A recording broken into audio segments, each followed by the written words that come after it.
The Mabee Farm is one of my favorite places because there are stories all over the farm. There's stories in those bateaux that are rebuilt bateaux, but they used to go up and down the river in the 1700s. And this farm was also a tavern. So if you were a trader that was leaving Schenectady, this was one day's journey poling a bateau. And you'd stop here for the night, and it would be your first stop. And the boatmen used to talk about it as a Mabee tavern start. First of all, the Mabee family was renowned for their food and their hospitality, so it was a good experience. But when you were packing up to go all the way to maybe Detroit on a trading expedition, you were going to be gone for 6 months or 9 months, you wanted to make sure that you had just the right stuff in your boat. And you didn't want to have any extra stuff. So right before dinner, those boatmen would figure out what they packed that they didn't really need and what they'd forgotten that they really did need. And they'd send one guy in a canoe back to Schenectady with the extra stuff to pick up the forgotten stuff, and he would catch up with them by the time they got to their second night. So I don't know about you, but I often leave my home and I have to do a Mabee tavern start and go back because I've forgotten something that's essential for the trip ahead of me. Low bridge, everybody down. Low bridge, 'cause we're coming to a town. And you'll always know your neighbor, you'll always know your pal, if you've ever navigated on the Erie Canal. Now you may wonder what that over in Killarney Irish lullaby has to do with that old Canaler song. What if I told you that the connection of those two songs is stones, not rocks, stone. When we decided to build the Erie Canal, we had to learn a lot of stuff. I want to fast forward you all the way ahead in my story to October of 1825, and we're in the harbor of Lake Erie at Buffalo, New York. And Buffalo, New York is important because it was the western end of the Erie Canal that had just been finished. And there was a neat guy there named DeWitt Clinton, and he was the governor of the state of New York, and people used to call this whole thing, the Erie Canal, Clinton's Ditch. It was his idea. But the guy that got up to speak, his name was Jesse Hawley. And the governor introduced Jesse Hawley. What's going on here? Well, it come to find out, Jesse Hawley from Canandaigua, New York, claimed to be a major mover of the Erie Canal construction. And you know it's true because the governor got a lot of ideas from Jesse. And Jesse was a dreamer. And Jesse got thrown in jail because he didn't pay his debts. And he was in jail for almost a year in 1806. And while he was in jail, he began to write all about what would happen to this country if they dug a canal that would take people and goods from east to west for not a lot of money. And when he got out of jail, he began to talk about what that to anybody who would listen. And Governor DeWitt Clinton, he had about the same idea, and here's a guy that was going to go help him promote it. So the two got together, and lo and behold, after years of work and money and things, there they were. And they were loading Erie Lake water into a big barrel. And they put it on this canal boat called the Seneca Chief. And when the governor stood up to say kind of a benediction, he waved his hands. And over on the shore, a cannon went off. And just a second later, another cannon went off. And another cannon went off. And cannons went all the way along the newly built canal from Buffalo. There was a cannon right up here where Rotterdam Junction is, and it went off. And then, boom, a cannon went off in Schenectady. And the cannon went off in Colony. And the cannon went off in Cohoes. And then the cannon went off in Waterville, and all the way down the Hudson River to the harbor in New York. And then you know what they did after that 1 hour of cannons cascading down the Erie Canal? They shot their cannons off and they sent the message all the way back. And there was a celebration. And it continued because they took that canal boat, that barrel of water, and they came all the way down here. And 3 weeks later, they dumped that barrel of Lake Erie water in the Atlantic Ocean. And they had married the waters. It's the biggest job that government has ever done in this country. Pretty neat. And I'm going to tell you how it started, because it started with that guy Jesse. And it started with some Irish guys. Because as they began to build that canal, they needed guys that knew how to work with stone. And they knew they couldn't use brick because the brick crumbled. And if you're trying to build a lock to kind of carry water and boats up and down, the bricks don't work. They tried wood. Wood didn't last. Stone lasted. But you know, sometimes even though stones are heavy, you gotta have something to hold them together. And you can hold them together with cement. But the problem with cement is when you put cement in water, what happens? It can dissolve. So you got to find a way to make cement that isn't going to dissolve.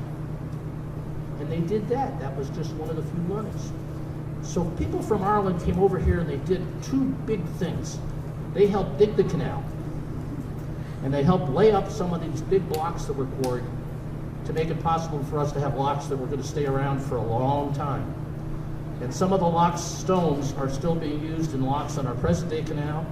If you drive back to Schenectady, you can find old locks sitting by the side of the road where the old canal used to be. Yep, they were something. Now there's a couple of Irishmen that came over that were much different. This guy was called Digger O'Dwyer. And Digger O'Dwyer, well, Digger O'Dwyer was born big. They tell me that Digger O'Dwyer was born weighing 37 pounds. Yeah, that's big for a baby. And by the time he was 5 or 6, he weighed about 125 pounds, and he was 5 feet tall. And by the time he was almost grown, well, he was 8 feet tall, and he weighed a lot. And as a matter of fact, as he ate so much, his parents decided to send him to America where maybe somebody else could feed him. So when he got over here off this boat, this big 8-foot guy, they said, "What's your name?" He says, "My name's Digger." "Why do they call you Digger?" He says, "Because I like to dig." Well, they said, "Digger, we got a job for you." And they put him right on a big boat. They took him up to Albany, and they just started to dig the canal out in the middle of the state. Don't you know that when you dig a canal that's 363 miles long, one of the big questions you have is, where do you start? Well, they started in the middle, and they dug it both ways, east and west. And worked fine for Digger. Digger was so strong he could dig with one hand, and he could clear brush with the other. He just kind of went along. He made a Caterpillar tractor look like a toy. He was that good, and people loved him. And what's better than that is he was a musician.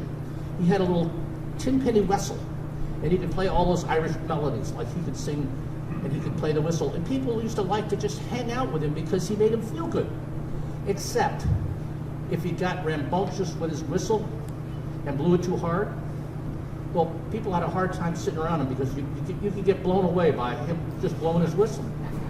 And sometimes people would hear him miles away and they were supposed to do something else, but they heard the whistle and they thought it was time to stop work, so they stopped work.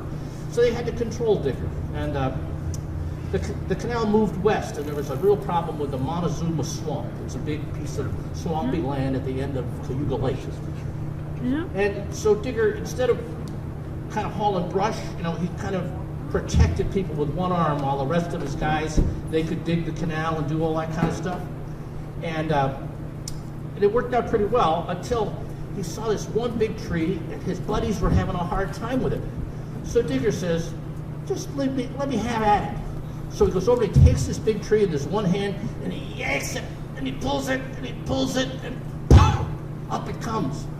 But lo and behold, he'd done a terrible thing. He had pulled the plug on the Montezuma Swamp. And just like a big bathtub, all that muddy water began to run, and he didn't know what to do. So he jumped into the hole where the tree had been, and it just filled up. And it filled up, and they couldn't save him because who could pull a big guy out of a hole in the water like that? So to this day, if you go to the Montezuma Swamp, it's a beautiful bird paradise. Off in the distance, you will see a big tuft of land. And it's the only tuft of land that has red on it, like Digger's red hair, and it has freckles on some of the rocks that remind you of Digger. Digger O'Dwyer, the man who worked the hardest on the Erie Canal.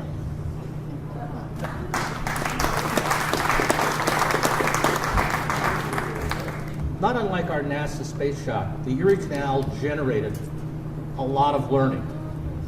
Because when we started to dig the canal, the longest canal in the world was like 20 miles. And while people from New York had gone and looked at those canals in England and France, nobody ever built a canal 363 miles before. And one of the interesting things happened was that they decided to dig the canal kind of in partnership with farmers and other people who wanted to build a piece of it. So if we were going to try to make some money, I could partner with you guys, and we could go hire some guys with shovels and horses and scrapers, and we could contract to dig and build, a mile of the canal, a quarter of the mile of the canal. And that way the money from the public investment got spent locally, and it all got done. And there would be some of those Irish guys that would come along, and when the canal was just about ready to be finished, they would pave the canal. Why do you think we had to pave a canal? Maybe got an idea why you pave it? Pardon? To save water. Because if you didn't pave the canal, the water would just run right through it, and you needed a lot more water. So if you wanted the water to stay up, you paved it. And when you paved it, you used stones, cobblestones, and you found just the right mud. And a couple of guys spent about 3 months going up and down New York State looking for just the right mud. Do you believe that? You think that's a tall story? That's the truth. And this mud was called the blue mud of Canastota. And they would schlep that down, and they'd schlep that on the bottom, and then they'd put the cobblestones in, and they'd let it dry up, and it would keep the water from running out of the canal. And all that got done and kind of written down so everybody would know about it. Now, one of the interesting things I find is that when we started to build this big canal, do you know how many trained engineers, I don't talk about the trained engineer, the engineers that help you build stuff and figure stuff out? There were no trained engineers in this country. And they got trained learning about how to build the Erie Canal. So if you were facing some problem with how to figure out the level of the canal bottom, or how to make a gate on a lock fit, or how to make the right kind of iron that wouldn't rust too fast if you're going to make it a hinge on a big lock, sometimes people who are a little bit educated can help people figure. So some of those farmers and other people that were working to dig the canal, they went and they asked, like Union College in Schenectady. There was a guy named Van Rensselaer that had just started a college in Troy. And they would come and they'd say, we got a problem with this and this. And those guys, since they understood mathematics and maybe some trigonometry and things, they could help them figure it out. And so lo and behold, what began to happen in the 10 or so years, they began to get a lot of knowledge and they wrote it down. And the other thing about the Erie Canal is, we didn't just build it once. I think the count is now about 7 times we've rebuilt the Erie Canal. Until the last time we rebuilt it in 1917, that was about the 5th time, but we've had 2 floods, so we've had to rebuild it after that. And the remarkable part of this is that all that knowledge that got figured out right here, building the Erie Canal, became textbooks for training other learned people in how to build stuff. And by 1840, we had a engineering department at Union College. We had Rensselaer Polytechnic Institute that had helped develop the Erie Canal and the railroad. And we had the University of Rochester and the Rochester Institute of Technology, all training people. And that may be the best thing that ever happened to this country, because we learned how to learn. And we learned how to capture it, and it helped us immeasurably. Now, the other thing that that canal did is it opened up way out there. Because the promise of this country has always been that we could make things happen where nothing was happening before. And people in Europe knew that. The Irish knew it. Other people in England knew that. Germans knew it. And people began to come here for the promise. And one of the things that was easy is they could get off a boat in New York Harbor. They could take another boat up to Albany. They could get on a packet boat, and they could be in Buffalo in 2 weeks, and another boat, and they could be in Michigan picking out a place to farm in less than a month. And that led to the creation of the middle of our country, guys. So those cornflakes we eat in the morning, that wheat that's in our bread, milk, cheese from Wisconsin, in case you eat Wisconsin cheese. I'm prone to New York cheese myself. But all of that stuff began to happen because of Clinton's ditch. This place is special in a number of ways. I like to think that the land itself is special. I grew up in Schenectady, and I'm partial to a few places where you can actually see the land and it meets you, because you can see the mountains. What you see is a ridge. The Helderbergs comes up, it goes like this, and the Sacandaga Ridge goes like this, and the Mohawk River comes in between like this. And the Indians, the Mohawks, called the river that we call the Mohawk River, they called it the river that flows through the mountains. And in a way, that's made our history, because that river winds its way up to the foothills of the Adirondacks, a place called the Tug Hill Plateau. And the highest spot on that river valley, of our Mohawk Valley, just at Rome, New York, is 560 feet. And that was the highest low point on the North American continent between the St. Lawrence River and the Gulf of Mexico. And that's why we had the thoroughfare to build a canal and a railroad. The other interesting thing about that valley of ours and this land of ours, I went to Colgate University out in the middle of the state. I spent a lot of time on Route 20. And if you've driven Route 20, it comes to a high crest right along what they call the Cherry Valley Dip, because you go along and then you dip down and then you go back up. But when you're driving that road, off here on the north side is the whole valley and plain of upstate New York. And it just stretches out and it rolls forward, and you can see the little rectangles of farmland and forest. And it's the most hopeful place. It's the most hopeful view I ever had. Even when I was going back to take my final exams, I was still hopeful with that view. The other connection for me with a lot of what I've told these stories about is right up the thruway. As you go up the thruway, before you get to Little Falls, you look up on the north side, and there's a ridge of mountains, and there's a little chunk taken out of those mountains. And that is where the Mohawk River flows through what we call Little Falls. And that is important as a reference for our lives, because millions of years ago, that wall was part of a big dam that held back a lake that went all the way up to where Hudson's Bay is now. It's a huge lake. And one day, just like Digger O'Dwyer, the plug in that dam burst. And water came rushing out of that dam for about 100,000 years. Those terraces are fertile land left by that rushing water.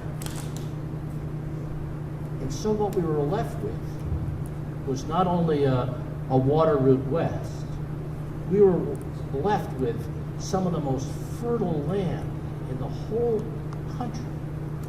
And when people came here early, like the Mabee family, to farm, they could grow crops that would just keep growing. They could feed a lot of people, and they could send it east and west on that canal. So I share that point to me. We've been here a long time. And I like to think that we're a place of connection. Just like the people that started the Mabee Farm in their tavern, they connected with people going on their way up the river and down the river. And our whole community is a great place of connection.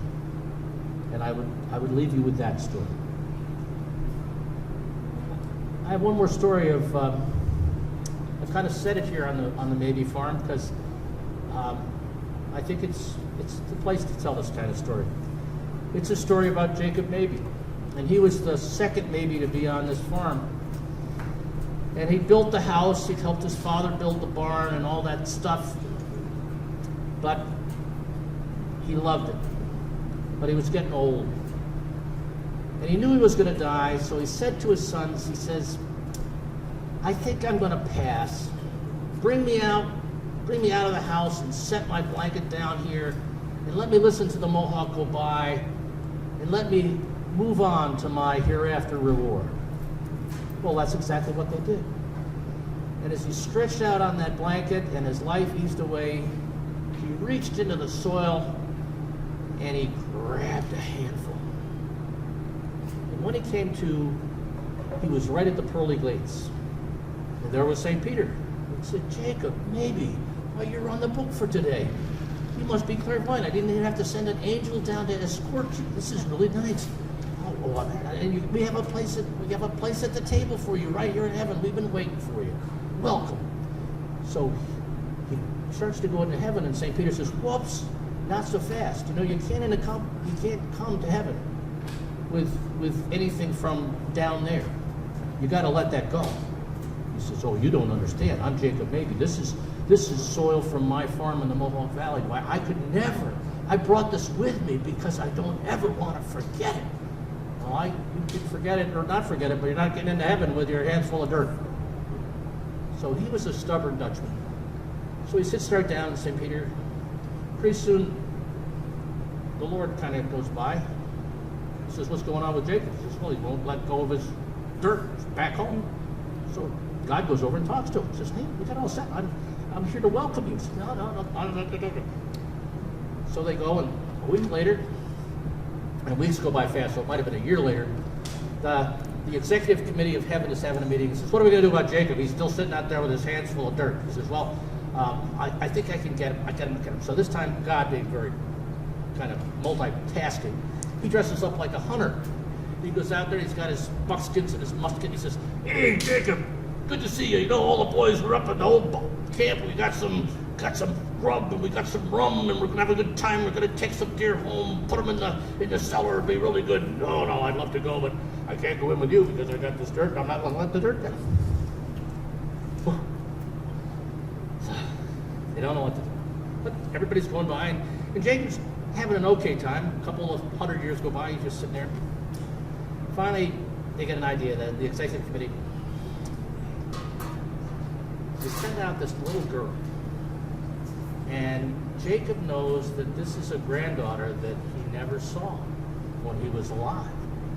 And she comes up and she looks at him and she says, Pop, we're all inside waiting for you. We've got a big dinner. We have roast beef. We've got everything you like.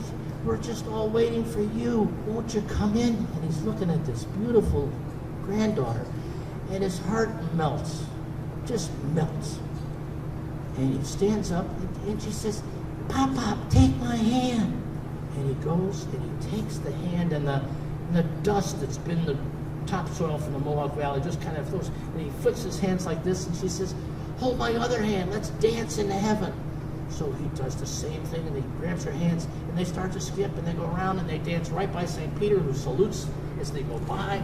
And Jacob thought he was saluting him, but he was really saluting God, who was pretending to be the little girl, you see. And Jacob gets into heaven, and he stops dead. he goes like this. Well, he already was dead. I understand it. But he stops, and he's looking. And he's looking, and he sees, wow, he sees a ridge coming up from the south that goes like this, and a set of mountains just going like this, and he's looking right at the Mohawk Valley. And so Jacob got to heaven, but what he learned is that sometimes heaven looks just like where you are when you're the happiest in the world. Right here at home, having a baby tavern start. Thanks for listening.